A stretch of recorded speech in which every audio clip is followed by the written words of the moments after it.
तो इस समय खेसारी लाल यादव बिहार विधानसभा का चुनाव छपरा से लड़ रहे हैं और आरजेडी के टिकट पर बिहार विधानसभा का चुनाव लड़ रहे हैं और उनकी सभाओं में काफी भीड़ हो रही है, जिससे खेसारी लाल यादव का स्थिति बहुत अच्छा लग रहा है। और अक्षरा सिंह से एक रिपोर्टर ने पूछा कि क्या आप जानती हैं कि खेसारी लाल यादव चुनाव लड़ रहे हैं, तो अक्षरा सिंह ने जवाब दिया कि हाँ, रील वगैरह में मैं देखी हूँ कि खेसारी लाल यादव चुनाव लड़ रहे हैं।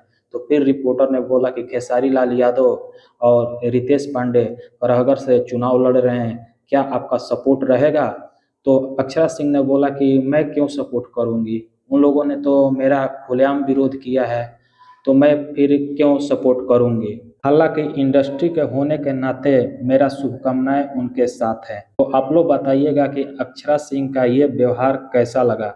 कमेंट के माध्यम से आप लोग बताइएगा कि अक्षरा सिंह खेसारी लाल यादव के बारे में क्या सोचती हैं और खेसारी लाल यादव चुनाव जीतेंगे या नहीं, कमेंट के माध्यम से बताइएगा। धन्यवाद।